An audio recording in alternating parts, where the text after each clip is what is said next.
ఖమ్మం జిల్లాలో ముగ్గురు మంత్రులు పర్యటిస్తున్నారు. ప్రస్తుతం సీతారామ ప్రాజెక్టు పనుల్ని మంత్రులు భట్టి, పొంగులేటి, ఉత్తమ్ కుమార్ రెడ్డి పరిశీలించారు. అనంతరం మాట్లాడుతున్నారు. ఇప్పుడు లైవ్ చూద్దాం.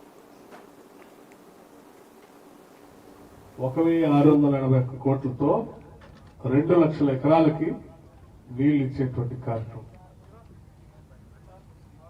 దాంట్లో ఇది ఒక భాగంగా తీసుకొని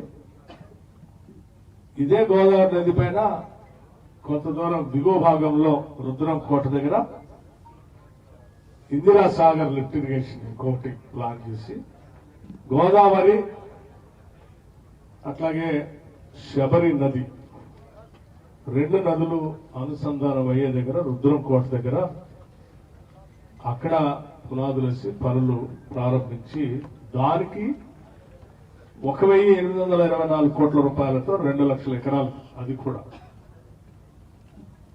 ఇందిరా సాగర్ రుద్రం కోట దగ్గర దాని అమౌంట్ శాంక్షన్ అమౌంట్ 1824 కోట్ల రూపాయలు, 2 లక్షల ఎకరాలు.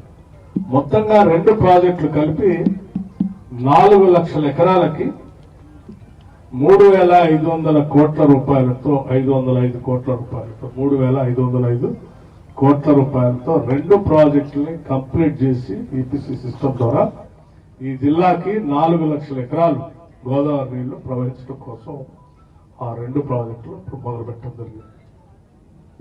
అప్పటికే రాష్ట్ర విభజన జరగకముందు 2 ప్రాజెక్టులకు సంబంధించినటువంటి పనులు మొదలు కావటం, చాలా పెద్ద ఎత్తున ముందుకు పోవటం, దాంట్లో 2 ప్రాజెక్టులకు సంబంధించి అప్పటికే ఖర్చు పెట్టినటువంటి డబ్బులు లెక్క చూస్తే రెండింటికి సంబంధించి దాదాపు 2000 కోట్ల రూపాయలు అప్పటికే ఖర్చు పెట్టడం, దానికి సంబంధించిన పనులు పూర్తి చేయడం కూడా జరిగింది.